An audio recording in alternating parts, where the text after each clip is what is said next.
Wat maak jy met papbatterye, ou gloeilampe, selfone, skootrekenaars, laaiers of 'n gebreekte haardroër? As jou antwoord is, jy gooi dit in die asblik, is vanaand se gas op die bank spesiaal hier vir jou. Want elektroniese afval is een van die groot probleme in die moderne samelewing. 14 Oktober is dit internasionale e-afval of elektroniese afvaldag. En in die gees daarvan kuier professor Susan Olofse, hoofnavorser van die WNNR, vanaand op die bank. Baie welkom. Baie dankie. Jy het nou net teruggekom van 'n beraad in Switserland oor plastiek. Waar het dit gegaan, Susan? Dit gaan basies daaroor dat die Verenigde Nasies besig is om 'n internasionale verdrag rondom plastiekbesoedeling te onderhandel. Hulle wil graag 'n wetlik bindende verdrag saamstel en op die oomblik met ons teks op die tafel waaroor daar onderhandel word.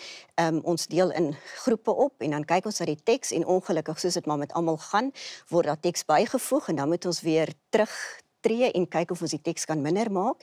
En dit is waar die probleem inkom dat ons op 'n konsensusbasis probeer om by teks uit te kom wat vir almal aanvaarbaar is.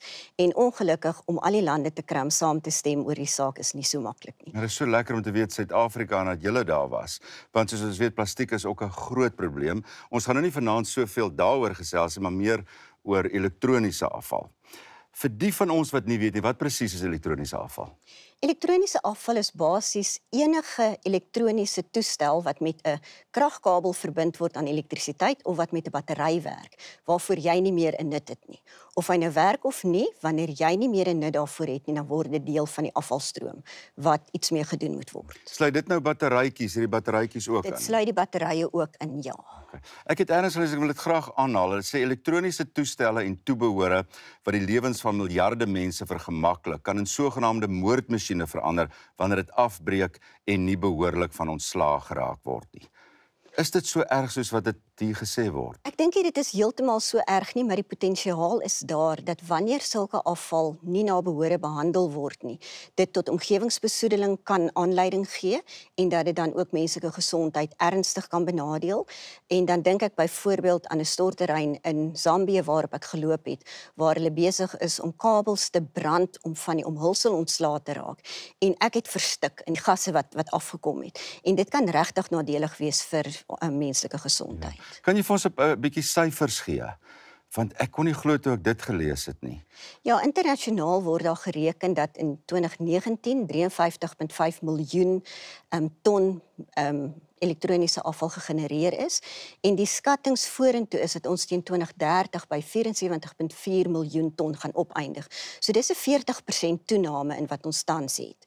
Hier in Suid-Afrika sit ons met omtrent 416,000 ton elektroniese afval wat gegenereer word elke jaar, maar dit is 'n konservatiewe skatting want ons het nie regtig akkurate data nie, want ons weet wat baie mense hulle ou elektroniese toerusting in die kas bære want hulle weet dit het waarde of hulle weet nie wat om te doen met die afval nie of hulle is bang dat die data beskikbaar gaan raak vir kriminele en daarom hou hulle vas daaraan. Maar éventueel gaan daar ontslae moet raak daarvoor en dit gaan ons net nou gaan jy vir ons presies sê wat 'n mens moet doen. Wat dink jy is die groot rede vir al hierdie elektroniese afval? Wel, ek dink een van die groot redes is dat ons jare terug almal van papier gebruik gemaak het en toe is daar gesê ons moet wegbeweeg van papier en die logiese alternatief was toe om elektronies te gaan. Maar ons het nie almal mooi rekening gehou met die omvang van die afvalstroom wat nou vervang wat ons in die verlede met papier gedoen het nie. So ek dink dit is deel van die probleem en dan ook ons almal vervang op 'n gereelde basis ons elektroniese toestelle om by te hou met tegnologie wat vooruitgaan en dan is daar al hoe meer verskillende toepassings en toebehore wat geskep word wat elektronies van aard is. Ja, wat maak elektroniese afval so groot bedreiging? Wat is in daai toerusting wat dit so erg maak? Wel, daai toerusting bevat metale wat baie waardevol is, byvoorbeeld goud en silwer en ook ander skaars grondstowwe wat ons vinnig uit gaan hardloop as ons dit moet aanhou myn. So ons kan nie toelaat dat ons daardie grondstowwe en metale net so op stortterreine weggooi, want daar is nie 'n oneindige bron daarvan om dit meer te kry nie. So dit nommer 1 en nommer 2 is daar ook baie gevaarlike chemikalieë in van die komponente ingesluit. Byvoorbeeld die plastiek rondom 'n skootrekenaar word behandel met brandafwerende chemikalieë, sodat dit nie sommer in die brand sal slaan wanneer dit oorverhit of wat ook al nie. En daardie chemikalieë veroorsaak dan ook probleme wanneer die toerusting op stortterreine gegooi word. En natuurlik as dit ook in water kom, in riviere kom, né? Ja, en ongelukkig het ons baie stortterreine in ons land wat nie behoorlike beleiers het nie. So wanneer hierdie toerusting op die stortterrein land en dit reën en dit word blootgestel aan die elemente, begin dit roes en daardie chemikalieë begin uitloog en kan in die grondwater beland, wat dan logies probleme veroorsaak. Wat ek nogal bekommerd, want daar waar ek bly, kom daar nou en dan 'n ouetjie verby en dan hy skree, hy irriteer effens my. Jy hoor net electric appliances die hele tyd, maar dan as mens byvoorbeeld nou vir hom gee, dis nou iemand, wat doen hy daarmee? Hy kan homself byvoorbeeld, as hy nou daai drade, en hulle soek nou maar koper en daai tipe van goed, né? Gee mens dit vir so iemand? Wat doen 'n mens? Ek sal dit nie sommer vir so 'n persoon gee nie, want jy weet nie waar hy met daardie ding heen gaan nie.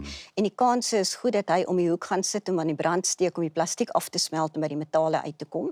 So dit is nie ideaal nie. Die ideaal sal wees om dit in 'n meer formele afvalstroom te kry, en met die nuwe wetgewing wat ons in die land het rondom uitgebreide vervaardigers verantwoordelikheid, moet die vervaardigers en verspreiders van sulke toerusting nou verantwoordelikheid neem vir die einde van lewe, wanneer ons as verbruikers nie meer 'n doel daarvoor het nie. Is dit soos my ketel nou stikkend is, dan kan ek hom vat na die plek toe en hulle moet hom vat as hy nou stikkend is? Ja, daar is wetgewing in ons land wat die verbruikerbeskermingswet is, wat sê jy kan hom terugvat na van waar jy hom gekoop het, maar ook nog verder, almal wat elektroniese toerusting vervaardig of invoer, het 'n wetlike verantwoordelikheid om te sorg dat dit einde van lewe ordentlik en verantwoordelik behandel word. En goed, soos hierdie batterytjies wat 'n mens nou, ek het nou al so groot ding met batterytjies, waartoe vat 'n mens dit? Wel, daar is gelukkig al deesdae by baie van die supermarkte dromme waarin jy dit kan weggooi.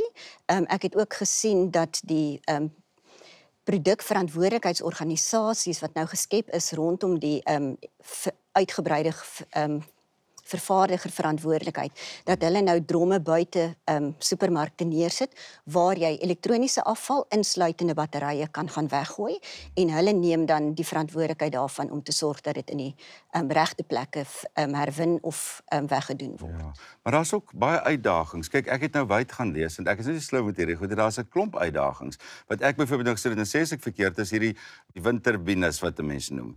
Dit is ook 'n groot probleem, né? Dit is 'n groot probleem, nie so groot in Suid-Afrika nie, maar wanneer hulle die einde van hulle lewe bereik, is daardie vinne ongelukkig nie herwinbaar nie, en op hierdie stadium probeer hulle internasionaal kyk na watter alternatiewe gebruike daarvoor gevind kan word, en daarom is daar ook nou nuwe tegnologie wat wegbeweeg van die vinne by die turbines.